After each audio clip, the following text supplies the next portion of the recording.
Hello and welcome to today's lesson where we're looking at purchasing power parity. Now, have you ever wondered why a Big Mac costs close to $6 in the US but just $3.50 in China? Or why a can of Coca-Cola costs about $2.50 in the US but just $1.32 in Mexico? Well, the answer can be explained by a concept called purchasing power parity, which is a way of leveling prices across countries to take account of real purchasing power. So what exactly is purchasing power parity? Well, it's an economic theory that posits that the exchange rates between currencies are in equilibrium when their purchasing power is identical in each respective country. Now, if that doesn't make sense right now, don't worry, it will become a lot clearer once we start working through an example. So why would you use it? Well, in short, you'd use it because it can increase your revenue and profit. Using PPP, these businesses can set their prices to take account of the economic reality of each country in which they want to sell their product. And that's going to make their products affordable and competitive in those local markets. And ultimately, rather than reducing revenue through reduced prices, PPP can help businesses increase sales and maximize revenue. Now, let's take a look at an example to make sense of purchasing power parity. Imagine that the exchange rate between the US and UK is 0.6 of a pound, meaning that $1 buys you 0.6 of a pound.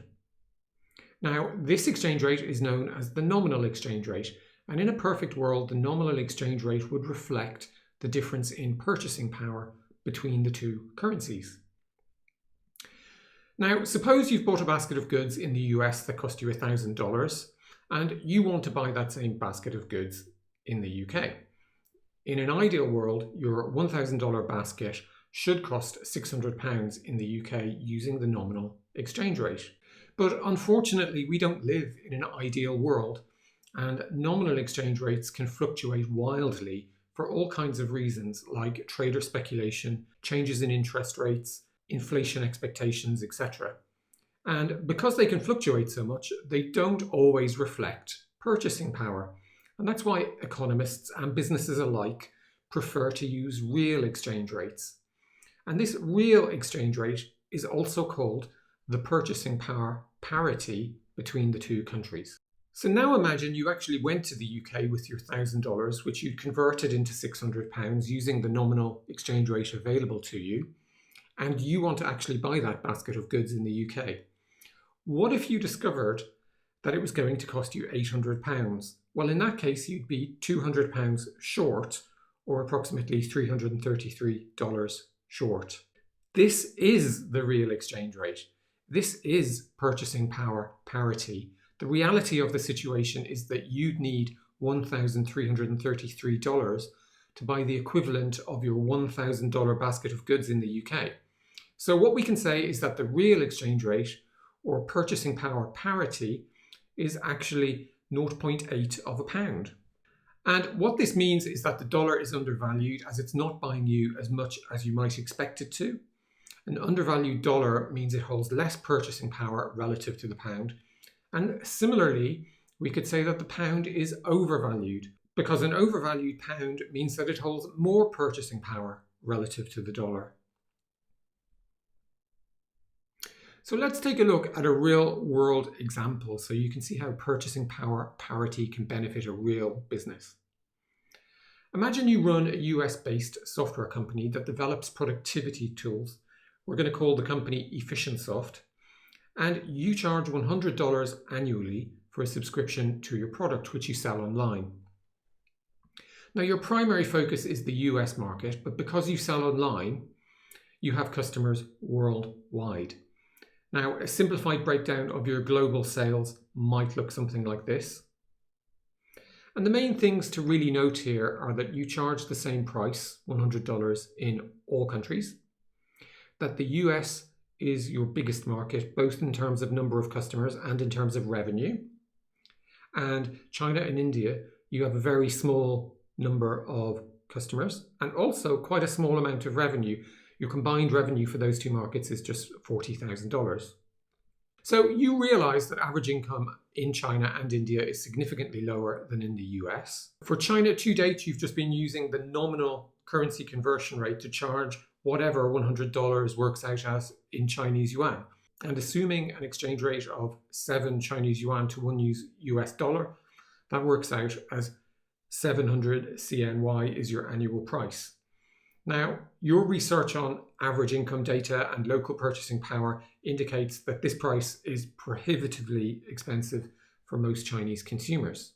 So instead, using PPP, you decide to price the subscription at 350 Chinese yuan, which is half what you were previously charging, so about $50. And that's more aligned with the local economic environment. This price adjustment not only makes the subscription more affordable for Chinese customers, but also makes you competitive against Chinese providers of similar software. Now, you do the same kind of adjustment for the Indian market using purchasing power parity. And 1 year later, assuming no changes in the US and UK in terms of sales or revenue, the result of these changes can be seen in this table. And as you can see, 1 year later, you've dramatically increased the number of customers you have in these territories. You've now got 2,000 customers in China and 3,500 in India.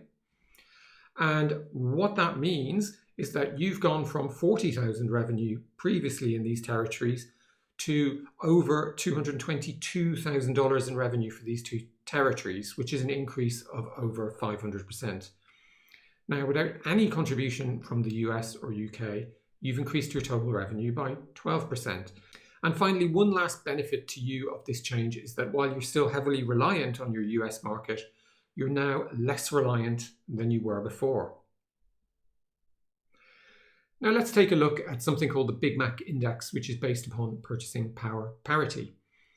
This was created by the economist in 1986, and the index uses the price of a Big Mac across different countries to determine whether currencies are at their, in quotes, correct level according to PPP. And they chose to use the Big Mac for this because it's sold in over 100 countries worldwide and most people know exactly what it is. And the basic idea is that a Big Mac should cost the same in all countries when the price is converted into a common currency, typically the US dollar.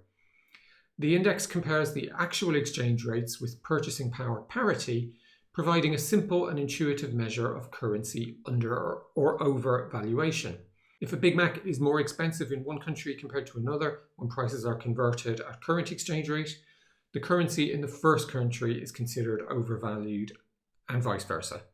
So as you can see in this example, using purchasing power parity rather than nominal exchange rates, the Swiss franc is 43.5% overvalued relative to the US dollar, and the Brazilian real is 15.5% undervalued relative to the US dollar.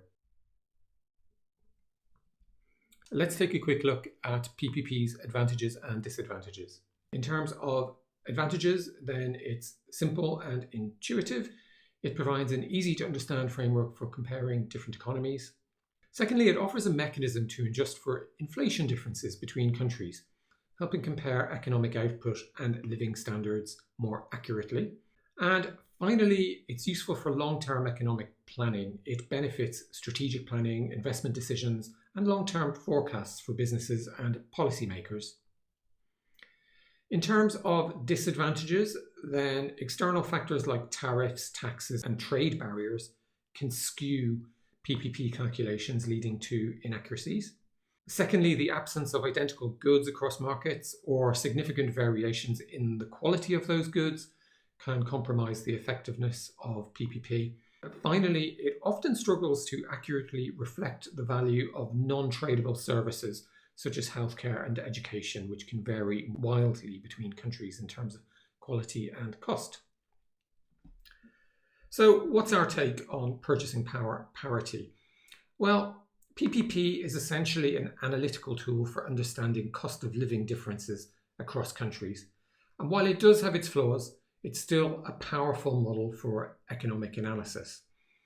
For business strategists and policymakers and even global investors, it offers insights into where currencies stand in terms of real economic value, which is invaluable for making informed decisions.